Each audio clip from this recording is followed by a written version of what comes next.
soldados, fuzileiros navais e marinheiros das forças militares americanas estão marcados. Assim que eu vi aquela explosão, achei que eu estava morto.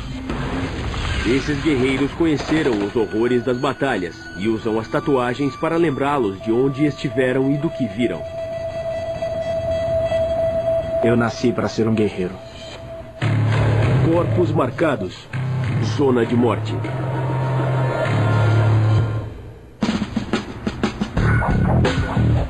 Durante séculos, as subculturas dos antigos guerreiros se organizam em torno de símbolos desenhados na pele.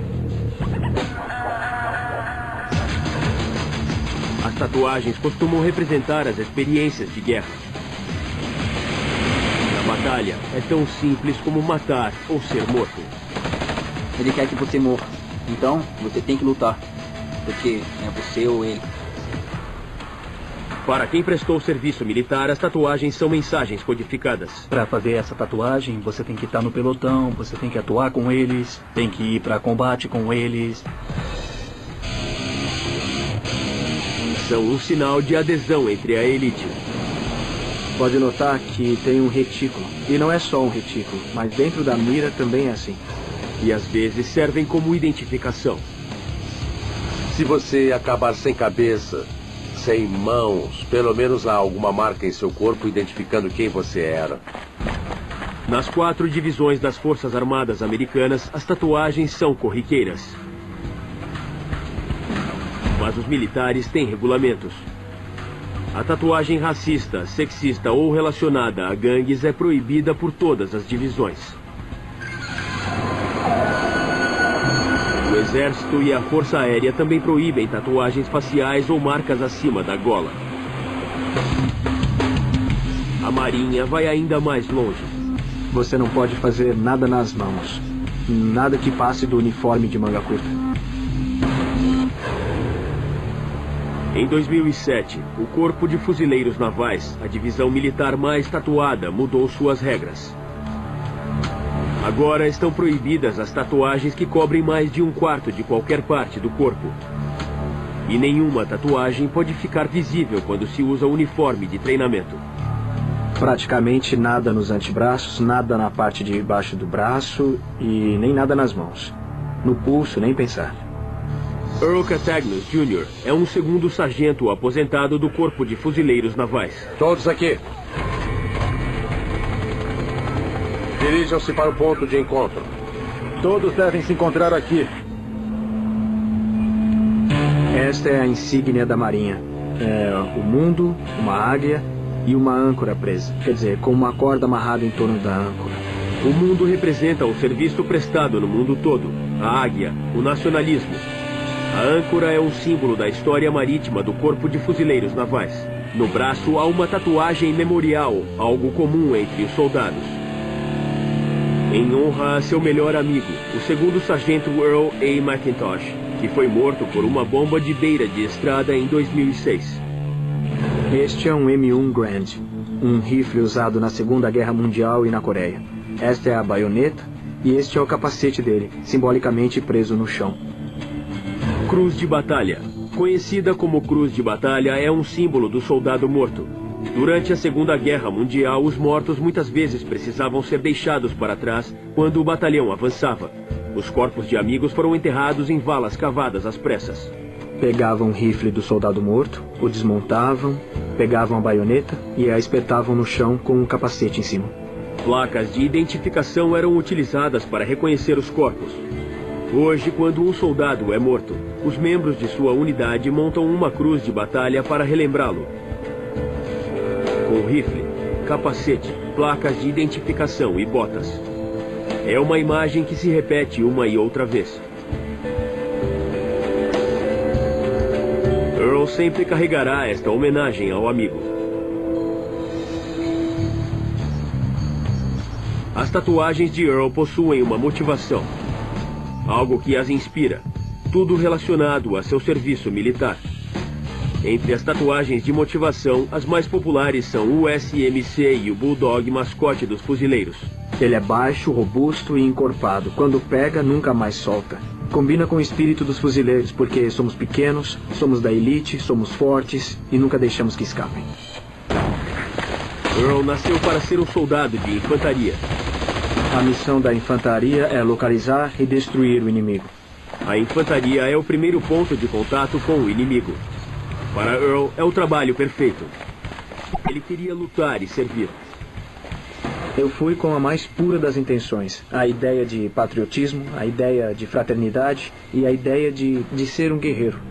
Earl foi selecionado para o treinamento de atiradores de elite, uma especialidade muito respeitada. A missão de um atirador de elite é usar o fogo do rifle de precisão para enfrentar o inimigo de longe. Primeiro, ele teve de se tornar um API, atirador profissional instruído. Eu era um atirador de elite em treinamento, então eu não tinha permissão para dizer que era um atirador nem carregar um rifle. E eu tinha que mostrar deferência aos atiradores. Depois, ele teve de se tornar um CDP, caçador de pistoleiros. É uma transição enorme passar de API para CDP. Para honrar seus dias como atirador, Earl tem uma marca especial que apenas os membros de sua unidade de elite podem ter. 3º Batalhão, Corpo de Fuzileiros Navais Americano, batedor atirador de elite. Eu tenho 2 M40 cruzados. São M40A1, o rifle mais antigo de atiradores de elite. É assim que vemos dentro da mira, com milhões de pontos. Também dá para ver um retículo dentro do olho. Está gravado no olho, pois está sempre observando. As rachaduras irradiando do buraco de bala entre os olhos estão em uma área chamada de Zona T. Os atiradores de elite conseguem atingi-lo até 100 metros de distância. Isso desliga completamente o sistema nervoso. Então, se o inimigo estiver com um refém, isso explode a base do cérebro, que controla todas as funções motoras. É como se apagássemos as luzes. Ele não pode puxar o gatilho. As tatuagens de atiradores de elite variam de unidade para unidade, mas há uma marca comum, o Relâmpago SS. Dizem que os melhores atiradores do mundo foram da SS na Segunda Guerra Mundial e produziram os melhores atiradores. SS também significa batedor atirador de elite. O Corpo de Fuzileiros Navais não aprova por causa da conotação racista. É uma tatuagem bem secreta. Fica bem escondida. Earl não tinha nenhuma tatuagem de atirador de elite quando saiu da ativa em 2002. Mas em 2003, seu país voltou à guerra. E em junho de 2004, ele se ofereceu para voltar à ação. Desta vez com uma mira. A imagem do atirador de elite tatuada na coxa. Muitos não fazem a tatuagem, porque se forem capturados, a primeira coisa que vão fazer é deixá-los nus. E quando virem a tatuagem de atirador, virem um rifle de precisão, eles vão torturá-lo e vão matá-lo. E ponto. Os membros do exército americano estão marcados. Suas tatuagens fazem parte de uma tradição secular de guerreiros tatuados.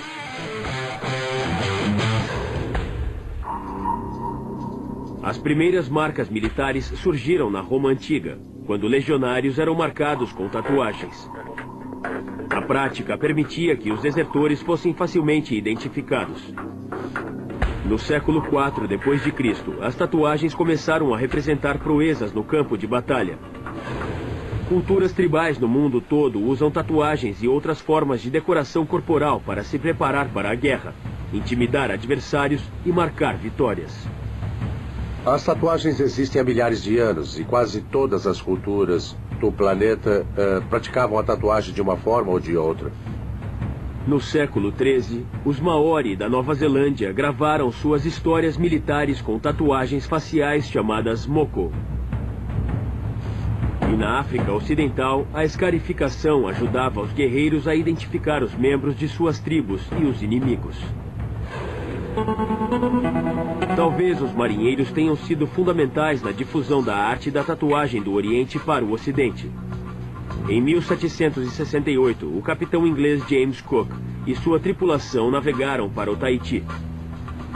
Eles voltaram com tatuagens no estilo polinésio como prova de suas aventuras.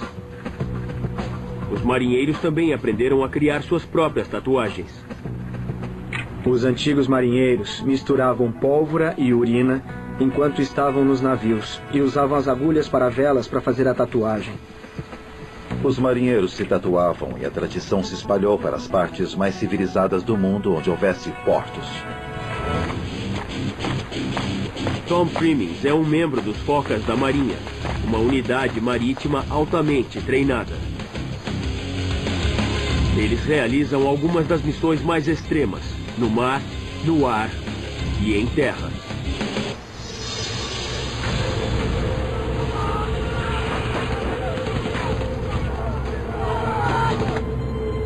Eu uso tatuagens assim como as pessoas colocam etiquetas nas malas de viagem. Todos os lugares para onde eu fui com a Marinha, em 21 anos, que tivessem um estúdio de tatuagem decente, eu fazia uma e assim tinha uma marca daquele país ou lugar. A maioria das tatuagens de Tom tem um tema náutico. Navios, sereias, piratas, até uma estrela náutica.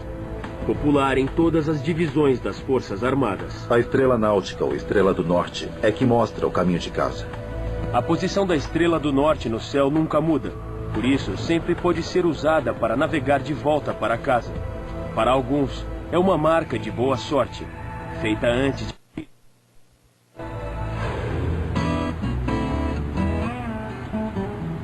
Tom tem uma série de tatuagens concebidas pelo marinheiro Jerry Collins, chamado de pai da tatuagem americana. Acorde e levante é um desenho impressionante. Com uma mulher bonita numa rede, é uma tatuagem do marinheiro Jerry. Então é mais tradicional e tem um visual bem náutico. Um homem da marinha, o marinheiro Jerry, tatuou militares durante a Segunda Guerra Mundial e inspirou o movimento militar em tatuagens com seus projetos patrióticos e de cartoon.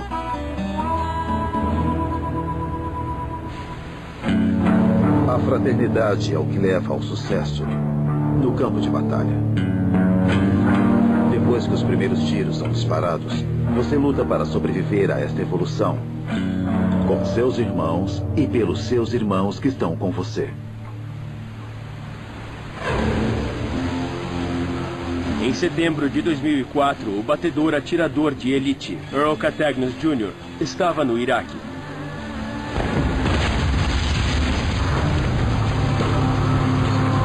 Ele estava prestes a vivenciar os combates mais intensos que os fuzileiros enfrentavam desde o Vietnã.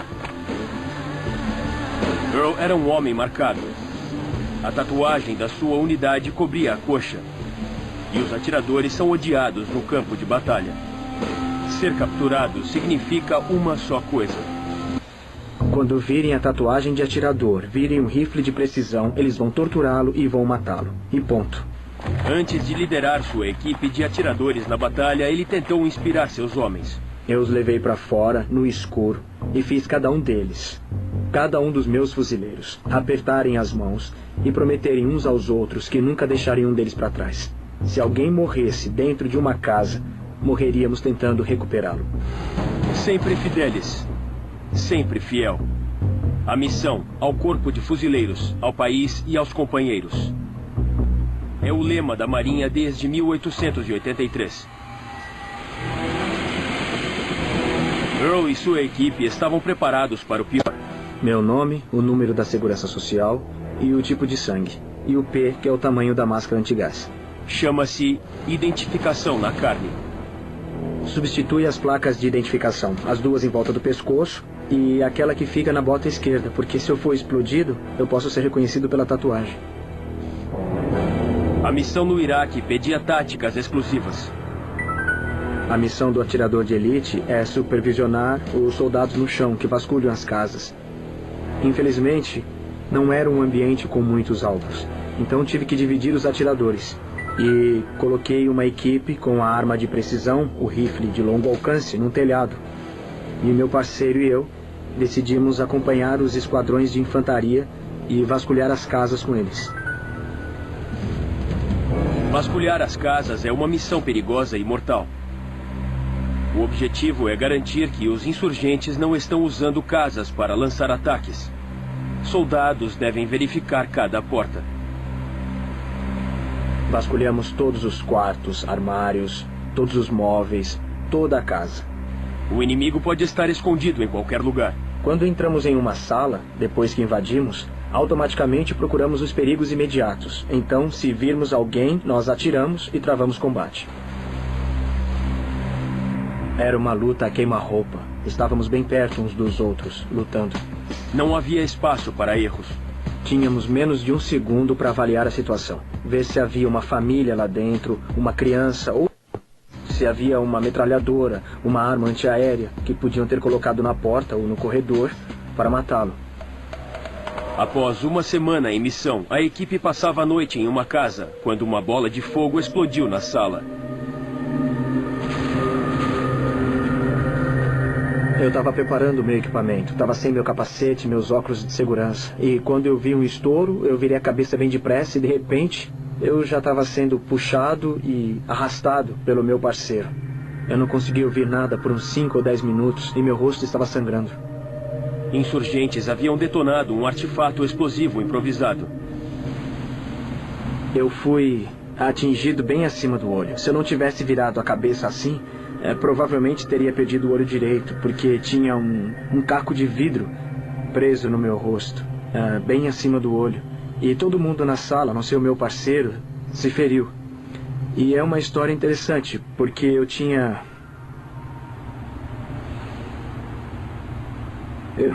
Eu tinha prometido à mãe dele que ele não ia se ferir. A equipe teve sorte. Ninguém foi morto. Eu fiz um curativo simples, usando gás e esparadrapo, e fiquei bem. Earl e sua equipe continuaram combatendo em Fallujah naquele dia e durante vários outros dias. O Natal foi o nosso último dia vasculhando as casas, dia 25 de dezembro.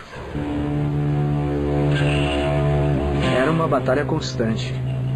Estávamos sempre em perigo. Alguém podia atirar em nós. Vivíamos sob ameaça constante. Os soldados do exército americano estão marcados. Símbolos de dedicação e sacrifício estão gravados em sua pele. Se você marca seu corpo, tem que ser com alguma coisa na qual você realmente acredita. Mike Martin é especial. Todos em pé, mexam-se!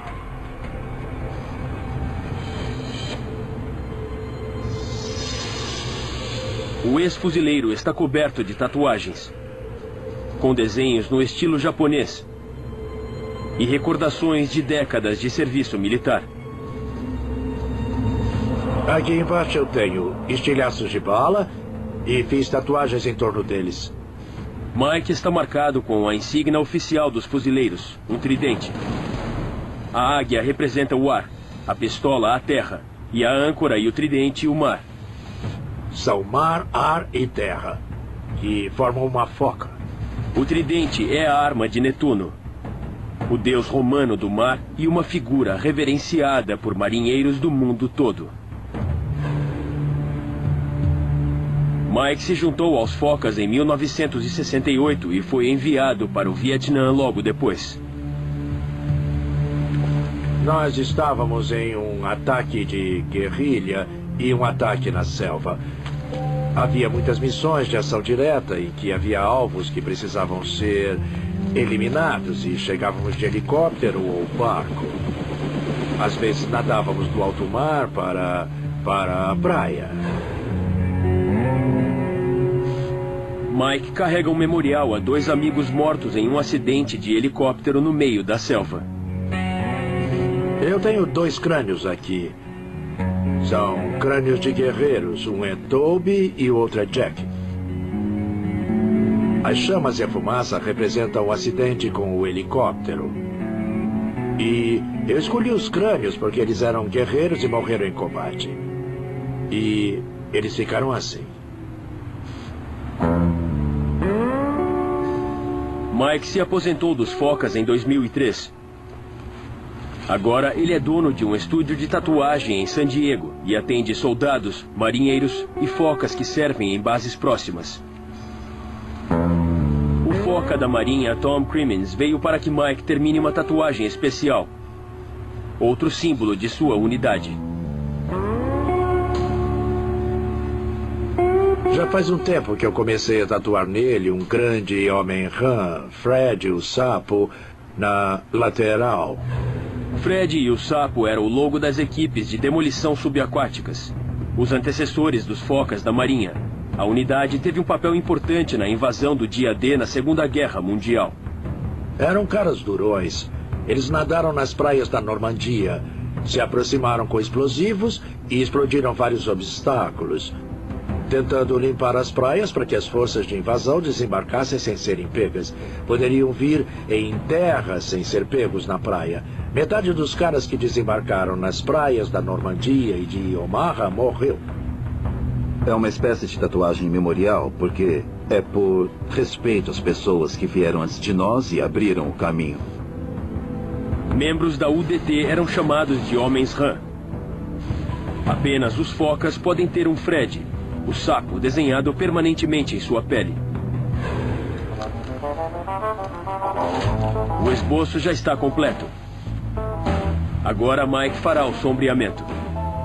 Eu vou começar com o verde mais escuro e a partir daí eu vou indo para a cor mais clara. A caixa torácica é um dos lugares mais doloridos para se tatuar, pois a agulha chega bem perto do osso. Mike usa uma máquina com 13 agulhas para depositar a tinta na pele de Tom. Fred é um cara que arrasa. Ele tem um charuto e um bastão de dinamite. A tinta branca é reservada para o chapéu de Fred. Quando você olhar, vai parecer rosa, porque o sangue se mistura. Mas depois que o sangue sair e cicatrizar, o branco vai aparecer e vai ficar muito bom, vai ficar bonito. Quando ainda estava na ativa, Mike fazia tatuagens dos colegas de equipe durante as missões.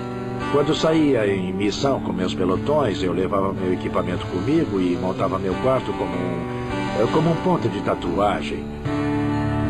Eu fui um dos primeiros caras da Marinha a realmente trabalhar com isso enquanto eu estava na ativa e tatuava todo mundo.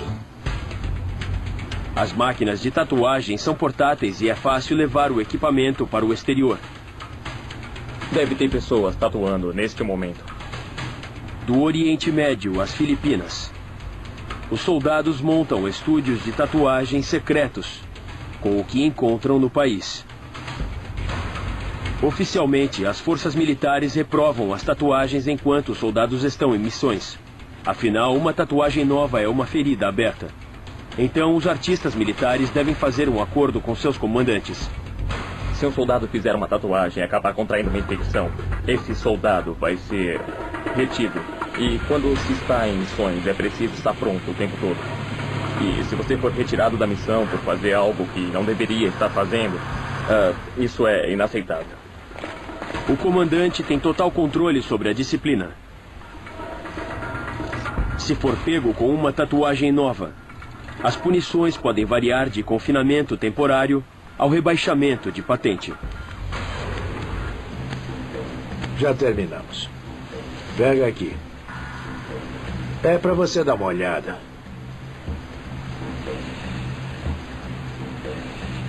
Caramba. Ficou incrível, Mike. Marinheiros como Mike e Tom têm uma linguagem complexa nas tatuagens. O pássaro azul viaja mais de 9.000 quilômetros. E os marinheiros muitas vezes têm dois, um de cada lado do peito, representando mais de 18.000 quilômetros em mares traiçoeiros. Os mergulhadores da Marinha têm seus próprios símbolos. O capacete de mergulho Mark V, introduzido pela primeira vez em 1916, eles acreditam que os mantém seguros em missões perigosas.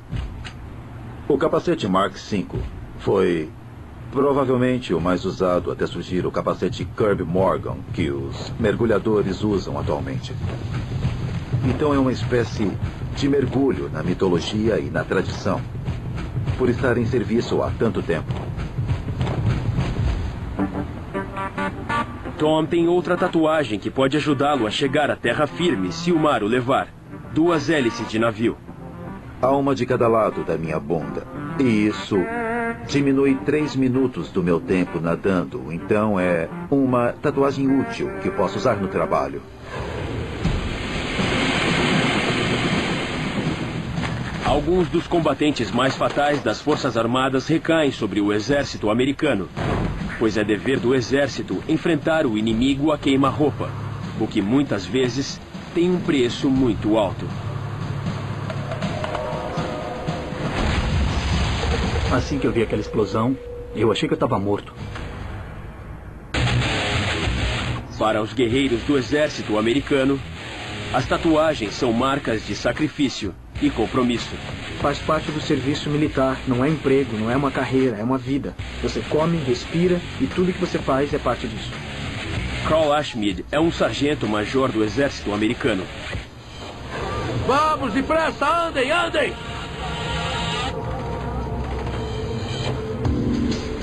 Ele passou 10 anos na unidade Ranger do exército, participando de operações de combate ao redor do mundo. Basicamente, o Regimento Ranger é o melhor da infantaria leve no mundo.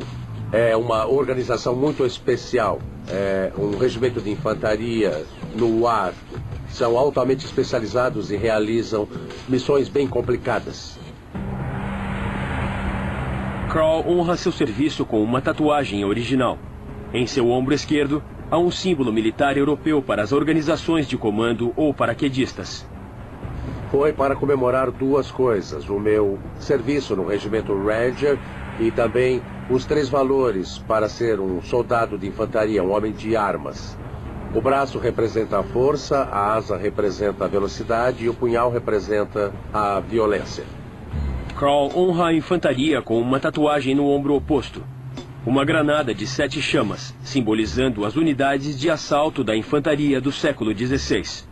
Pegavam os soldados mais altos e mais fortes e os colocavam na companhia de granadeiros. E era a companhia que era usada para enfrentar o inimigo, onde este era mais forte ou onde era mais provável que precisassem de uma força poderosa para romper.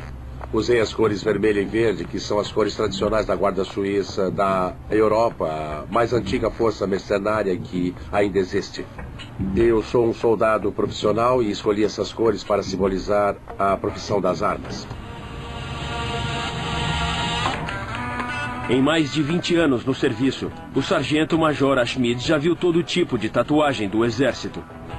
Acho que é por isso que vemos um monte de tatuagens de rifles cruzados, de insígnias da unidade, artigos militares bem distintos, porque condizem com a cultura militar, com o estilo de vida que lhes agrada, e eles querem se identificar de uma forma mais pessoal e individualizada com os militares.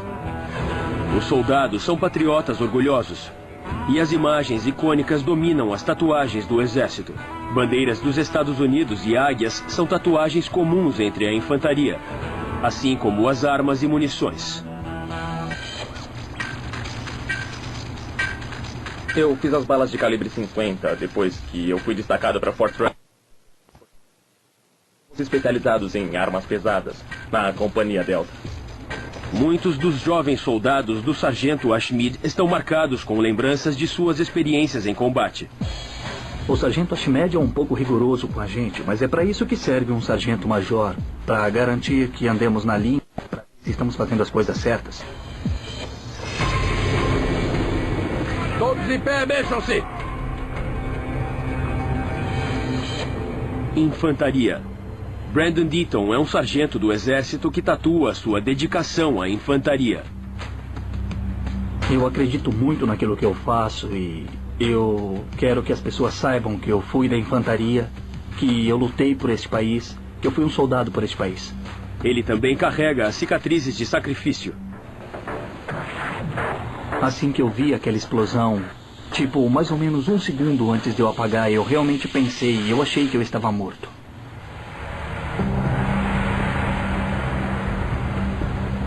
Brandon foi para o campo de treinamento logo após a formatura do ensino médio. Ele tatuou 2 estrelas náuticas em seu peito, antes de partir para sua primeira experiência em combate em 2006. Eu pensei que seria como um amuleto da sorte que me traria para casa em segurança. No Iraque, a unidade de Brandon foi enviada a uma área que as forças americanas apelidaram de Triângulo da Morte.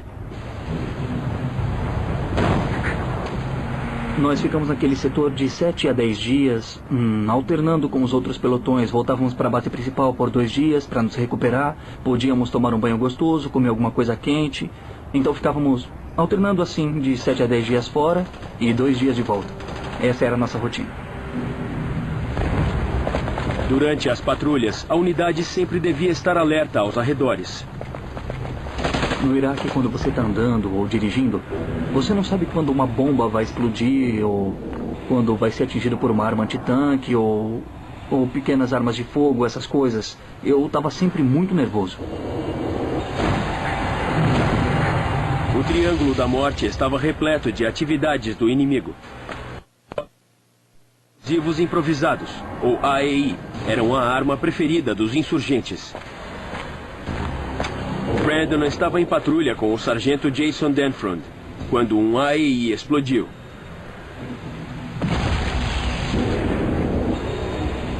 Acabando com a vida do sargento em um instante. A morte atingiu Brandon em cheio. Eu não achava que... Eu não achava que isso pudesse acontecer. Ele já estava lá fazia um tempo, fora em 2 ou 3 destacamentos antes, então tinha muita experiência. Ele sabia do seu trabalho como líder de equipe e ele cuidava bem do seu pessoal. Brandon carrega uma tatuagem em homenagem ao sargento e outro amigo morto em ação. Aqui tem uma M4, enfiada no chão com uma baioneta. Uma bota em silêncio e na frente uma bomba aqui bem em cima da coronha. E normalmente penduramos as placas de identificação na arma.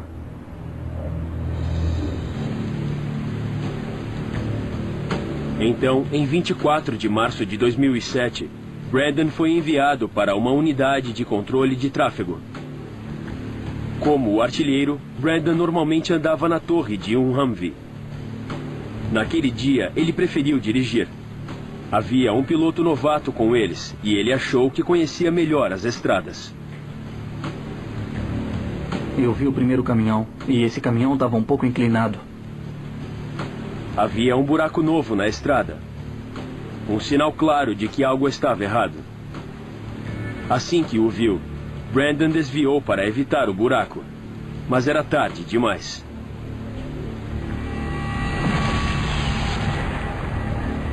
O AEI explodiu praticamente debaixo de mim e me derrubou na hora. Eu só me lembro de acordar no chão e acho que eu estava gritando. Os membros de sua equipe lhe aplicaram os primeiros socorros e tentaram salvar sua vida. Eu senti alguém rasgando a minha bota, puxando a minha meia e essas coisas para tentar fazer pressão na minha ferida e poder deter um pouco o sangramento. E eu me lembro deles dizendo que iam colocar um torniquete e só sentia uma pressão bem forte mesmo, bem em cima da minha perna. E também eu sentia muita dor. Sua perna esquerda foi arrebentada. Após cerca de 60 cirurgias, os médicos do Centro Médico Walter Reed em Washington amputaram a perna logo abaixo do joelho.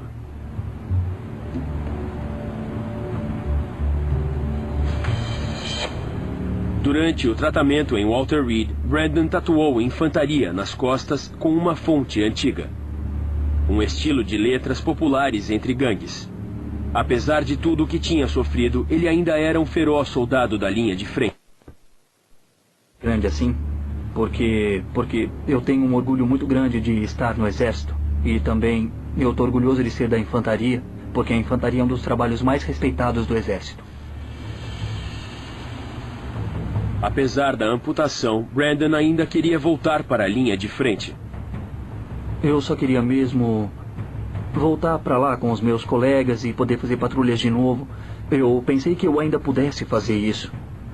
Brandon voltou para sua unidade e começou a treinar até perceber que havia limitações para o que ele poderia fazer. Eu ainda consigo correr uns 3 quilômetros e consigo fazer flexões abdominais e esse tipo de coisa. Mas eu não consigo mais marchar 20 quilômetros. Eu não consigo mais correr por 10 ou 12 quilômetros. Eu também não consigo andar com todos os equipamentos que temos que carregar por horas a fio. E ainda estou sentindo um pouco de dor. Brandon sempre terá lembretes de seus dias como guerreiro, lutando por seu país. Essa tatuagem aqui é do meu pelotão. Chama-se Pontas de Lança. E eu escolhi uma lança tribal para representar isso. A marca da unidade é sagrada. Apenas os soldados enviados com o pelotão e que experimentaram a dura realidade do combate podem fazer o desenho. Esta é a mais importante para mim. Representa todo o tempo que eu passei com o pelotão e também a fraternidade e a união que partilhamos. Guerreiros modernos das Forças Armadas Americanas seguiram gerações de soldados ao fazerem marcas antes de ir para a guerra. Novas tatuagens mantêm os entes queridos por perto. Eu queria fazer uma tatuagem para mim e para minha esposa antes de partir. Temos que avançar depressa!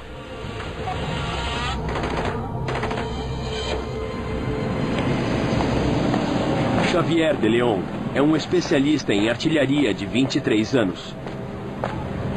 Ele está prestes a partir em sua segunda missão no Afeganistão.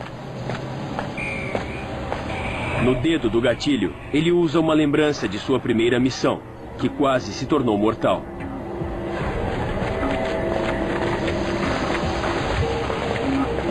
Foi em 11 de agosto de 2006, a data em que nós fomos emboscados.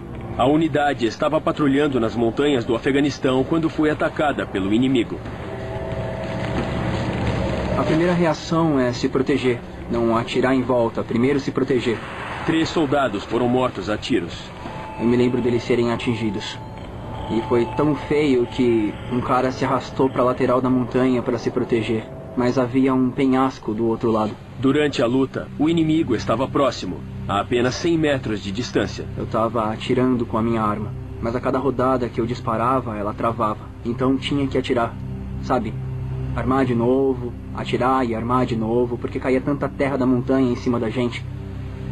Foi a primeira vez que eu atirei em uma pessoa e eu acabei pensando, embora não devesse. E se ele tiver uma família, será que ele era mesmo um insurgente ou era só um camponês?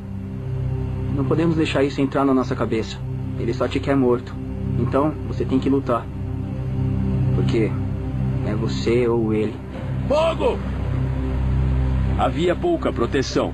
Balas e granadas lançadas por foguetes ou RPG voavam por toda parte. O morteiro gritou, RPG, e eu me virei. E tudo que eu ouvi foi um zumbido bem alto. Eu não sei se eu ouvi a explosão ou se eu senti a explosão, mas eu caí de cara na montanha. Quando eu abri os olhos, eu estava olhando para baixo, claro, e eu não entendi o que tinha acontecido. Meu ouvido estava sangrando. Tinha um pouco de sangue no meu nariz e no meu olho.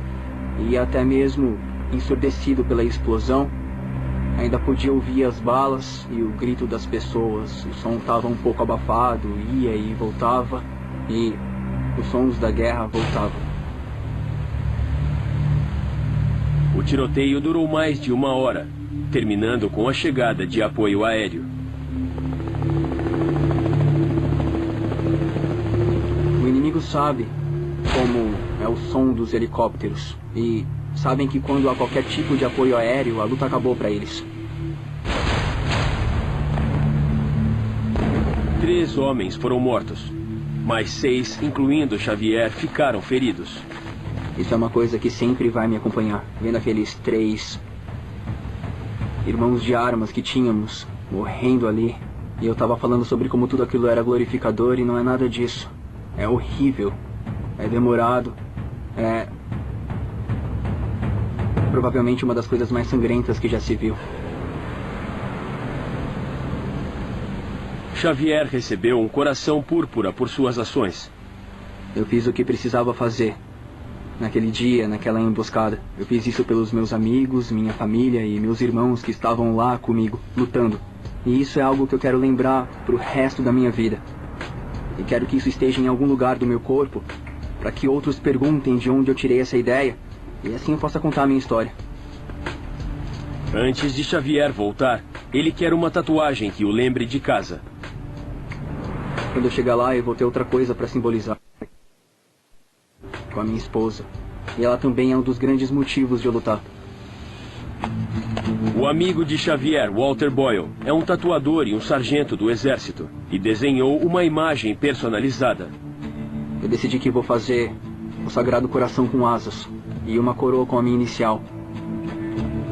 E também a inicial da minha esposa sobre ele. Xavier está fazendo a tatuagem no meio do peito. Um lugar doloroso para ser marcado, pois os nervos estão bem perto da superfície. O que eu vou fazer é começar a partir do centro, porque normalmente o meio é onde mais dói. Como tá? Tudo bem? Uhum. Certo, tá pronto? Então vamos começar. A maioria das tatuagens de Walter são feitas sobre soldados e suas famílias. Eles querem tatuagens que tenham um significado pessoal. Muitos soldados acabam fazendo uma tatuagem antes de partirem porque querem levar essas coisas para casa. É como se levassem tudo isso com eles. É algo que podem olhar quando tem um dia ruim e está longe de casa por mais de 6 meses. Podem olhar para a tatuagem e se sentir em casa de novo. Walter também irá partir. Ele está indo para sua primeira missão no Iraque e vai levar seu equipamento de tatuagem.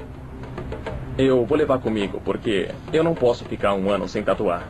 É uma habilidade perecível. E assim eu posso praticar. Para as iniciais dentro do coração de Xavier e sua esposa, Jamie, Walter faz o que é chamado de esboço de sangue. Não tem tinta, é só água. O que eu faço é aplicar plasma e um pouco de sangue. Eu faço o desenho sem desenhar o contorno preto, sólido na pele. Assim, quando eu sombrear, vai ser mais sutil, como você pediu. Quando cicatrizar, o contorno praticamente vai sumir. Pronto, a gente está quase acabando. Quer dar uma olhada? Vai poder mostrar para os seus amigos quando estiver fazendo patrulha. Eles vão gostar disso. Vamos dar uma olhada. O que você acha? Fez um ótimo trabalho, cara. Eu gostei muito do X e do J. Ficam bem juntos. Bem mesmo, captou o que eu queria, cara. Demais. Valeu, obrigado. Beleza. Xavier e Walter deixam suas famílias para trás. Te vejo depois, tá? Daqui a pouquinho. É apenas um dos muitos sacrifícios de ser um soldado. O segundo sargento aposentado do Corpo de Fuzileiros Navais, Earl Catagnas Jr., sabe o que é isso. Ele concluiu sua missão e deixou os fuzileiros para melhor servir a sua esposa e família. Eu dediquei a minha vida ao Corpo de Fuzileiros Navais e à infantaria. E não a ela. Eu não consegui fazer isso. Por isso que eu saí, para poder dedicar minha vida a ela. Mas Earl espera honrar a memória de seus irmãos falecidos, mudando o modo como as guerras são travadas. Ele pretende fazer doutorado em História Militar. Aqui diz, eu sou o guardião dos meus irmãos. E isso significa que dediquei minha vida para tentar reduzir as baixas no campo de batalha de toda forma possível. Não através da tecnologia, mas de melhores táticas e procedimentos de infantaria. O foca aposentado da Marinha, Mike Martin, continua a tatuar colegas militares em sua loja em San Diego. Agradeço a Deus todos os dias por ter o que tenho, por ainda estar vivo e poder fazer isso, que eu acho muito legal. O foca da Marinha, Tom Crimmins, está voltando ao Oriente Médio, ostentando com orgulho sua nova tatuagem. O sargento Brandon Deaton está se aposentando do exército por motivos médicos, mas ainda está lá por seus companheiros feridos. Ainda mais se eles passam por uma amputação ou alguma coisa assim, eu posso mostrar minha perna e dizer que eles vão ficar bem, que eles vão conseguir correr, caminhar, nadar, que eles vão conseguir fazer tudo isso. O sargento Carl Ashmead em breve voltará ao exterior para sua 5ª missão de combate. Ele deixa para trás sua esposa e 4 filhos. Quando meus filhos eram mais novos, me perguntavam por que eu tinha que fazer isso. E para fazê-los entender, sentava com eles e dizia, sabe, as pessoas dependem de mim. E eu tenho o melhor chefe do mundo. E o meu chefe é cada cidadão dos Estados Unidos. E eles precisam que eu faça esse trabalho por eles, porque se eu não fizer isso por eles, O pai de outra pessoa terá que ir no exterior. E eu acho que sou melhor que o pai de alguém, e então eu acho que devo ir.